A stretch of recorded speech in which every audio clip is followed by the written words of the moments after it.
timnas saat itu di hari-hari mereka kosong latihan gitu ya. Gitu. Jadi lebih kepada tujuan untuk memompa semangat nasionalisme tim secara khusus, tidak hanya skill fisik dan teknik ya, tapi juga ada masalah-masalah non teknisnya.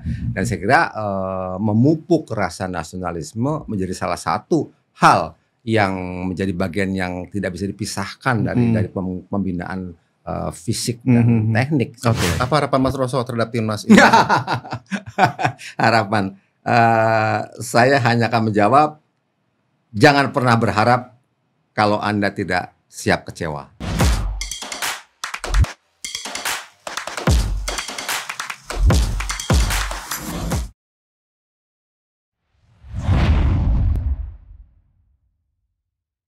Assalamualaikum warahmatullahi wabarakatuh. Salam bicara bola. Salam sehat dan sejahtera buat kita semua. Para sahabat bicara bola, saya Ferry Kodrat alias Ferkot kembali menemani para sahabat untuk berdiskusi mengenai sepak bola nasional. Sahabat, selain lagu kebangsaan Indonesia Raya, lagu Tanah Airku karya Emas Sarjina Niung atau Ibu Sud menjadi lagu wajib tatkala timnas Indonesia menyelesaikan pertandingannya di GBK. Dan orasi dengan membentuk lingkaran menghadap penonton itu mendapat simpati dari dunia internasional.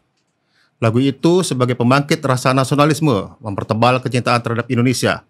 Ini hal yang sangat penting bagi anak-anak bangsa yang sedang berjuang membawa nama bangsa, apalagi di pentas internasional. Dan lewat lagu itu sangat diharapkan menjadi darah yang mengalir dalam tubuh para punggawa timnas yang kini didominasi oleh pemain-pemain keturunan atau diaspora. Saya tidak meragukan nasionalisme JICS, Kelvin Verdong, dan pemain keturunan lainnya. Saya meyakini ketika mereka memakai jersey dengan Garuda di dada, mereka adalah Indonesia. Nah, sebagai upaya memupuk jiwa nasionalisme kepada pemain-pemain timnas, ada banyak cara yang bisa dilakukan oleh tim manajer sebagai pemimpin manajemen tim. Untuk berbincang-bincang mengenai inisiatif seorang manajer tim, kami mengundang sahabat lama saya yang sama-sama pernah memimpin sebuah tim, Mas Rosso Daras. Assalamualaikum Mas Rosso. Oke. Mas Rosso ini pernah menjabat manajer timnas U23 tahun 2011 ya Mas. Dan CEO klub Bali Devata. Oke. Mas Rosso ini adalah guru saya di jurnalistik. Mas Rosso ini mempunyai, kalau ibarat kata Mas Rosso ini adalah jelmaannya Bung Karno. Selamat datang Mas Rosso. Alhamdulillah. Seperti biasanya Mas Rosso selalu tampak bersahaja dan ceria nih. Mas Rosso saat menjadi manajer timnas U23, kalau tidak salah dipersiapkan menghadapi SEA Games 2011 di Jakarta. Ya, Jakarta Palembang ya. Mas sempat membawa, saat itu Mas sempat membawa seluruh pemain dan ofisial untuk ziarah ke makam Bung Karno di Blitar. Iya, betul. Ya, ini menurut saya sesuatu yang baru ya, dilakukan di Indonesia. Apa tujuan Mas Rosso waktu itu? Iya, waktu itu Agustus 2011 ya. Itu TC dilakukan di Kota Batu. Ya, Kota Batu. Dan bertepatan dengan bulan Ramadan. Artinya Coach RD, kemudian asisten Aji Santoso, Widodo Ceputro, pelatih kiper Redi Harto, udah ada Satya Bagja Yatna almarhum luar biasa semua itu. Itu kan tidak memberi porsi latihan fisik full ya, karena memang ada kendala puasa. Kemudian ya benar sebagai manajer kan kita nggak menyentuh hal-hal teknis lah, lebih kepada bagaimana manajerial. Jadi pada sesi mengisi masa-masa refreshing, itulah kemudian saya agendakan untuk bersiarah ke makam Bung Karno. Awalnya seperti itu. Kok sampai punya pikiran seperti itu Mas? Ada wangsit? Bukan wangsit. Jadi gini, Bung Ferkot, awalnya kan ya seperti tadi Anda sampaikan bahwa saya berangkat dari dunia jurnalis dan penulis buku. Jadi ada banyaklah buku Soekarno yang pernah saya tulis, sehingga kalau orang searching nama Rosso Daras itu dikenal sebagai jurnalis dan penulis buku Soekarno. Nah itu satu. Yang kedua, posisi Kota Batu dengan Blitar itu kan kurang dari 2 jam. Oke. Jadi saya pribadi punya kerentak untuk ke sana ziarah sendiri awalnya. Cuma tapi kenapa tidak bersama tim ya? Itu akan lebih baik. Karena saya kira ini momentum langka dan belum pernah terjadi. Nah, jadi itu yang memotivasi saya untuk kemudian, saya bicara sama official tim pelatih dan kita adakan kalau nggak salah harinya hari libur itu hari Sabtu kalau sana. Waktu itu apa yang Mas Rosso katakan dengan tim pelatih? Ya, bahwa begini, coach ini kan kalau di manajemen perusahaan as usual ya, bisnis as usual itu kan ada orang yang selalu mengaitkan bahwa sehat tidak sehatnya perusahaan itu tergantung apakah dia memiliki program CSR. Nah, ini bagian juga karena kan sama-sama kita ngelola klub nih. Anda di Persibo, saya di Bali Rivata gitu ya. Jadi itu kan dan kita sama-sama belajar bagaimana memanage klub profesional, di mana ada unsur CSR dalam klub gitu loh. Nah, itu kan kegiatan-kegiatan yang sifatnya non teknis. Gitu. Nah, maka saya kira sangat penting ketika saya sampaikan itu kepada tim pelatih. Ini adalah program CSR, bagian dari itu. Jadi ziarah, kemudian tidak hanya ziarah sebenarnya ya, juga kita melakukan santunan ke anak yatim, buka puasa bersama. Itu kegiatan-kegiatan yang saya pakai untuk mengisi timnas saat itu di hari-hari mereka kosong latihan gitu ya. Gitu. Jadi lebih kepada tujuan untuk memompa semangat nasionalisme tim secara khusus ya, dan khususnya lagi kepada para pemain yang notabene barangkali terhadap founding fathers-nya aja mereka mungkin lambat-lambat lah hanya tahu dari buku pelajaran kan. Oh gitu ya. Dan ini datang langsung ke harimbaan terakhirnya ya. Ya betul. Memang Mas Rosso saya setuju. Tadi Mas Rosso bilang bahwa urusan teknis itu udah urusannya coach ya kan. Mas mau tanya, apakah saat itu ada pengaruhnya buat performa tim? Ya, pertama begini. Sesuatu yang pertama nah ini pertama, pertama itu pasti meninggalkan kesan tersendiri. Itu pasti. Jadi tidak mungkin mereka tidak berkesan. Satu ya. Yang kedua saya kira bisa kita tracing dari jejak digital. Jadi kan waktu itu kapten sementaranya kan Yongki Aribowo ya. Jadi dia ada beberapa statement di media massa juga menyatakan bahwa sangat berterima kasih kepada manajemen yang sudah mengajak ziarah ke makam Bung Karno. Jadi lebih tebel rasa nasionalismenya gitu ya. Jadi ketika ditanya apakah ada pengaruh tidak, saya kira sedikit atau banyak pasti ada. Hanya kadarnya mungkin satu dan lainnya mungkin berbeda. Jadi jadi saya flashback juga, Mas. Jadi saya pernah memimpin tim nasional. Waktu itu saya cerita nih waktu itu mau melawan Turkmenistan di sana, ya kan. Saya di Jakarta sudah inisiatif bahwa saya akan menyanyikan lagu Padamu Negeri saat briefing ingin mau pertandingan. Jadi setelah briefing segala macam di ruang ganti, saya nyanyi itu doa, terus saya nyanyi Padamu Negeri. Pokoknya apapun itu saya nyanyi dengan harapan bahwa saya memberikan suntikan kebangsaan kepada para pemain agar bisa tampil. Itu lagu wajib LPI itu. Lebih ini ya. Udah akhirnya ya itu saya lakukan sih. Mas, yang Mas Rosso lakukan itu sebenarnya sudah dilakukan oleh tim-tim di belahan dunia ini, Mas. Betul. Contohnya tim Hungaria yang punya tradisi sampai sekarang. Mereka ziarah ke makam legenda sepak bola dan pahlawan mereka, Ferenc Puskás. Yang jadi pertanyaan saya, Mas, mengapa saat itu ke makam Bung Karno dan apa arti Bung Karno bagi sebuah tim sepak bola? Nah, soalnya gini, Mas, PSSI itu kan sebenarnya juga melakukan ziarah. Itu udah tradisi PSSI, tapi saat ulang tahun. Nah, ini tim nasional gitu loh, Mas. Apa artinya, Mas? Artinya seorang sosok Bung Karno bagi tim sepak bola. Ya, jadi kan Soekarno itu kan bapak bangsa. Dia proklamator. Jadi kalau bahasa bombastisnya barangkali tidak ada Soekarno-Hatta, kita masih terjajah. Kurang seperti itulah. Jadi orang yang memiliki jasa besar lah saya kira ya. Dan Bung Karno juga mengatakan jas merah, jangan meninggalkan sejarah. Itu bagian dari kita mengetahui sejarah. Nah, kenapa Bung Karno? Ini kebetulan saya mengulik tentang sosok Soekarno ya, bahwa jangan salah, Soekarno itu sejak kecil remaja itu juga obsesif sekali jadi pemain bola. Jadi waktu dia di ILS Mojokerto, sekolah HBS di Surabaya, itu dia selalu pengen bermain bola. Cuma kan kita tahu itu masa-masa pendudukan, masa-masa kolonial, sehingga ketika dia masuk ke lapangan itu ya kalau nggak kena tendang, kena bully, kena ludah oleh sinyo-sinyo berambut jagung gitu loh. Pasti begitu kan.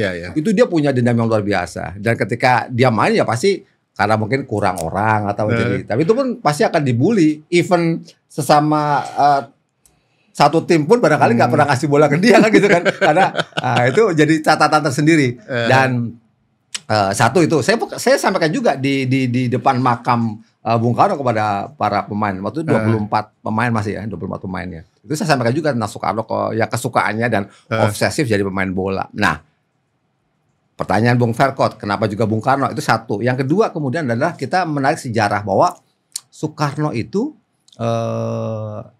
memiliki satu komitmen yang sangat tinggi untuk menjadikan olahraga cabang sepak bola sebagai bagian dari karakter building. Ini konteksnya nation and character building gitu loh. Dan artinya dia ingin menjadikan sepak bola sebagai satu etalase bagi upaya mengangkat nation building gitu ya.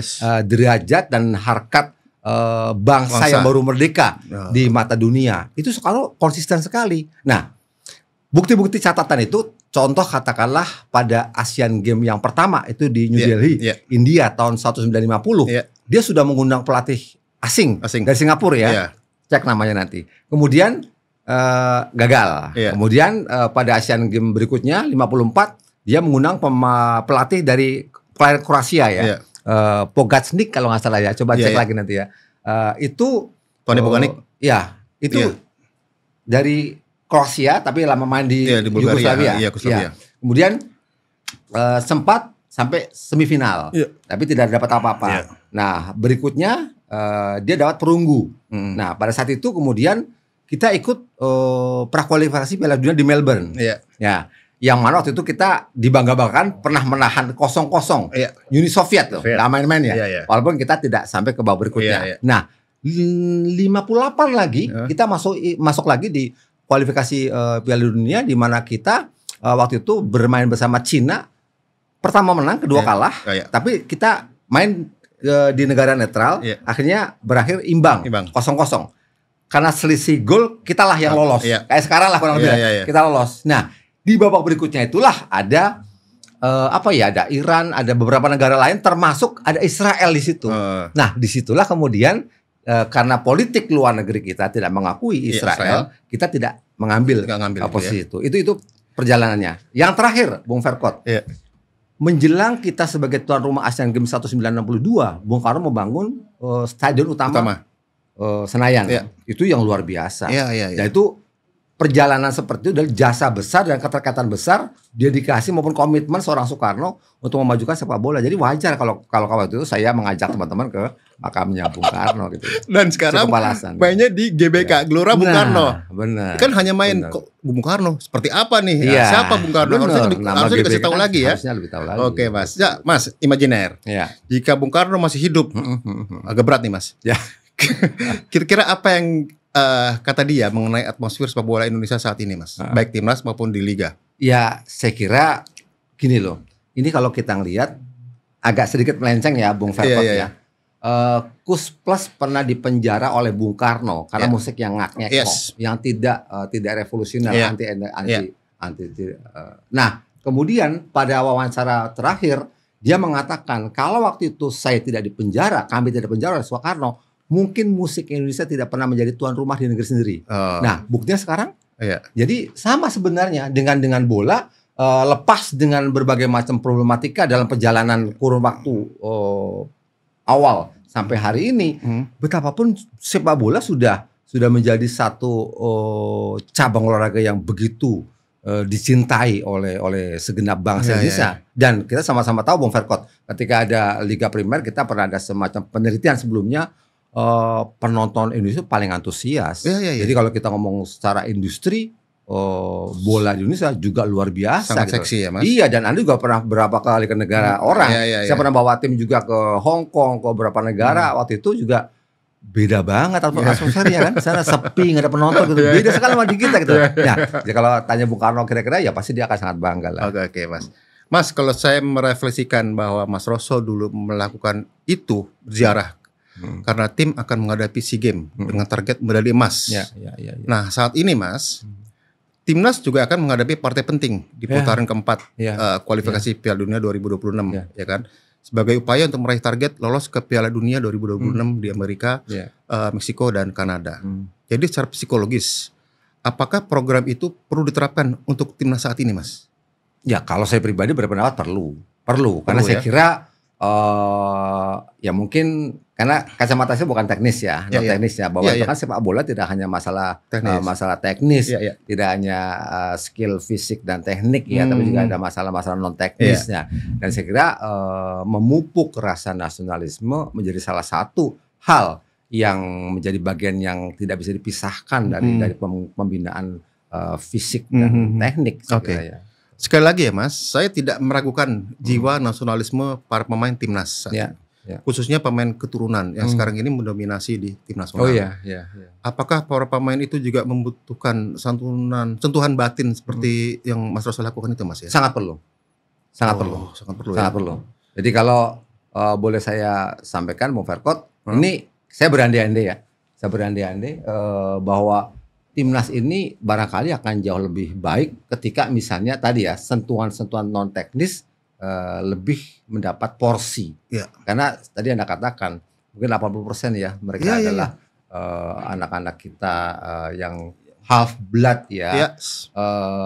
Darahnya mungkin ada darah Indonesia, tapi Anda tahu dia lahir di negeri Belanda, kemudian belajar di sana, bahkan mungkin sejarahnya juga mungkin taunya sejarah kebangsaan Belanda gitu ya, sehingga itu yang saya katakan perlu banget Bung Verkot sentuhan-sentuhan tadi. Boleh ya.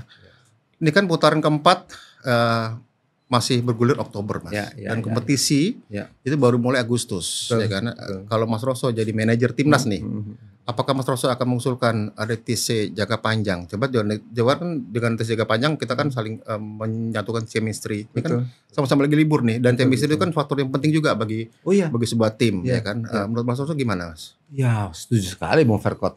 Ini menurut saya malah kan begini ya, dulu pernah ada satu cerita bahwa ketika kita kalah lawan Malaysia di final SEA Games itu kan tim Malaysia itu 1 tahun nggak pulang, dia TC 1 tahun di Eropa.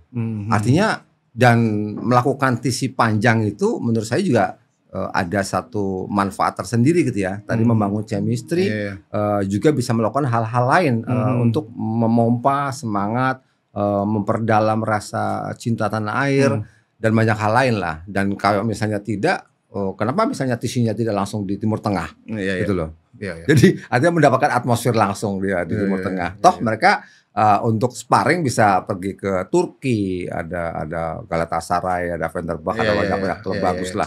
Yang dekat juga dari Timur Tengah. Juga di Arab juga banyak klub yang bagus juga sekarang kan. Jadi kenapa enggak mereka melakukan itu gitu loh. Atau di Indonesia, Mas. Atau di Indonesia. Iya, karena kalau ada TC jangka panjang tentunya program ziarah perlu dilakukan ya, Mas ya. Ziarah kemanapun yang penting tujuannya untuk membangkitkan rasa kebangsaan bagi para pemain. Pertanyaan saya, Mas, selain ziarah, bentuk apa lagi yang bisa membangkitkan rasa kebangsaan bagi pemain sebelum bertarung di medan perang? Oke, jadi ziarah itu satu ya, ziarah satu. Jadi mungkin tidak hanya ke makam Soekarno ya, bisa juga ke makamnya Ramang misalnya gitu ya, atau legenda-legenda sepak yang lain gitu ya, Suratin gitu ya, itu penting.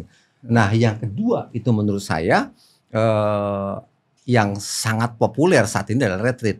Jadi kebayang nggak sih Bung Verkot kalau misalnya timnas ini pemain, pelatih, official cemplungin di Magelang gitu loh. Wow. Model retreat. Iya. Itu di tempat disiplin yang luar biasa dan wawasan kebangsaan yang luar biasa. Dan itu sudah terbukti dalam pengertian begini, pola-pola pendidikan di akademi militer waktu itu, ini bukan kita sok militeran gitu ya, tapi paling tidak retreat yang dilakukan oleh kabinet Merah Putih Prabowo itu sedikit banyak sudah memberi satu chemistry ketika dia memulai bekerja sebagai menteri pembantu presiden. Mereka sudah bisa digaspol oleh Prabowo dengan program-programnya gitu ya. Itu satu ya. Jadi satu yang kedua tadi selain ziarah adalah retreat menurut saya ya. Kenapa nggak mereka dicemplungin ke Magelang? Saya kira Erick Thohir dengan sangat akan lapor ke Pak Prabowo dan akan difasilitasi. Itu bukan hanya sulit menurut saya gitu. Itu penting itu.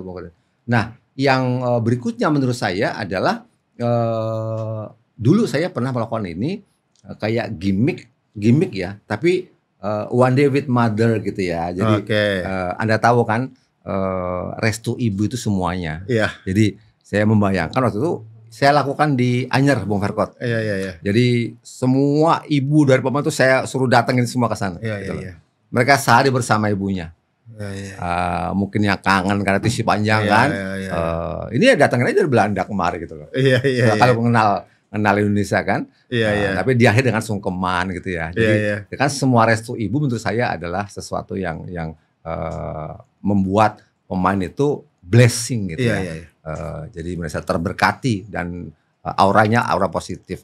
Dan terakhir kenapa tidak kita kan dulu sering juga ya waktu di LPI Bung Verkot ya, bahwa ajaklah mereka nonton film-film yang memang bisa memacu, menyentuh sanubari pemain. Ada banyak sekali. Ya Wonderful Indonesia itu ada macam-macam, ada mungkin Laskar Pelangi, ada banyak sekali film-film yang bisa membuat mereka itu lebih memiliki insight yang lebih lengkap tentang bangsa Indonesia, karena sudah merah putih, sudah Indonesia Raya, sudah ikrar kan, harus karena lebih dalam. Itu beberapa sih saya kira Mas Verkot. Iya, itu inisiatif dari manajer tim lah. Artinya toh itu kan toh itu juga tujuannya kan positif, Mas. Iya, itu betul. Ya ini ada candaan, Mas, ya kan. Ketika Indonesia berhasil memiliki banyak pemain naturalisasi dari Belanda, ya kan, dan ini membuat iri negara-negara tetangga seperti Malaysia, apalagi Thailand yang mereka tidak pernah dijajah jajahan ya. Sebenarnya Indonesia ini warisan 350 tahun. Artinya bahwa ini yang kita dapat sekarang ini, bahwa kita berkahnya bahwa mereka bisa kita manfaatkan sebagai harta karun kita untuk di sepak bola gitu. Mas Rosso memandang itu gimana, Mas? Iya. Jadi saya boleh cerita dikit Verkot, mundur ke belakang ya. Ini tahun 90-an. 90-an saya redaktur pelaksana di sebuah surat kabar. Saya ngobrol dengan redaktur olahraga. Namanya Yanabut, masih ada kalau nonton acara ini ya. Saya waktu itu mengatakan begini, kenapa kita kok berpendapat atau memiliki perspektif yang selalu saja negatif terhadap negara yang pernah menjajah kita? Kita kalau ngeliat Belanda rasanya anti. Kita kalau ngeliat Jepang rasanya lu pernah jajah gua gitu.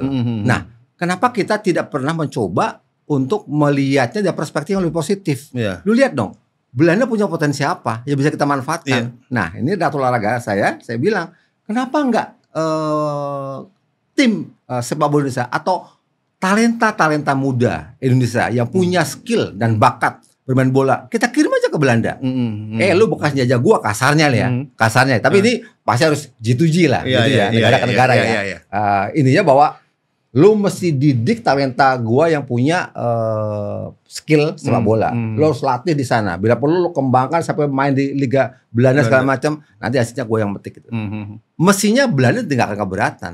Dia mengeruk kekayaan kita luar biasa. Jadi negara kaya sekarang seperti sekarang itu karena rempah-rempah Indonesia. Itu Belanda. Jika kan nggak mungkin Belanda akan menolak, misalnya, logikanya nggak akan menolak kalau Indonesia secara official G2G kerjasama Menpora kita sama Menpora Belanda bahwa semua orang Indonesia yang belajar sepak bola di Belanda free. Itu satu. Itu tahun 90 Bang Verkot sama udah bicara itu. Dia bilang masih sulit sekarang gitu loh. Nah sekarang dengan adanya 80% pemain kita udah hasil naturalisasi gitu loh, mestinya sih harusnya lebih bisa diterima lagi ya. Nah sama juga Jepang. Jepang itu walaupun cuma 3,5 tahun menjajah kita, tapi dia juga mengambil banyak dari Indonesia. Dan ketika menjelang perang Asia Timur Raya kan Jepang selalu memposisikan diri sebagai saudara tua. Nah, jadi kita memanggil dia tuh saudara tua. Nah, jadi kan seperti adik minta ke abang, gitu loh. Bang, gitu loh. Lu terima dong anak-anak gue latih di J-League atau di sana, gitu. Dilatih di sana. Karena Jepang ini betapapun adalah salah satu negara yang kalau saya baca di literasi yang sudah dari beberapa tahun yang lalu sudah mencanangkan bahwa dia akan menargetkan menjadi juara dunia pada tahun 2050. Even ketika itu pelatihnya belum lahir, pemainnya belum lahir gitu, belum direncanakan gitu. Itu artinya apa, Bung Verkot? Dia sistem. Dan Anda tahu beberapa Piala Dunia terakhir nggak pernah absen dan grafiknya terus Iya, naik. Gitu. malah nomor 1 Sandiaga. Kenapa tidak seperti itu? Jadi artinya tadi yang menjawab Bung Verkot, ya harus. Dan ini tidak hanya urusan PSSI semata, tapi itu negara. Jadi harus G2G, kita komunikasi dengan Belanda, kita komunikasi sama Jepang supaya talenta bola kita itu bisa belajar di Belanda maupun di Jepang. Dan kita akan menerima manfaatnya. Terakhir Mas, apa harapan Mas Rosso terhadap timnas ini? Harapan. Saya hanya akan menjawab, jangan pernah berharap kalau Anda tidak siap kecewa. Oke, sahabat bicara bola, luar biasa kan obrolan saya sama pakarnya jurnalis sama pakarnya Bung Karno. Memang ide-ide Mas Rosso ini luar biasa dan ini sebagai masukan kita untuk manajemen tim nas maupun klub-klub ya, bahwa faktor non teknis sangat penting untuk menunjang faktor teknis. Oke, sampai di sini obrolan saya dengan Mas Rosso. Semoga bermanfaat buat sahabat-sahabat bicara bola.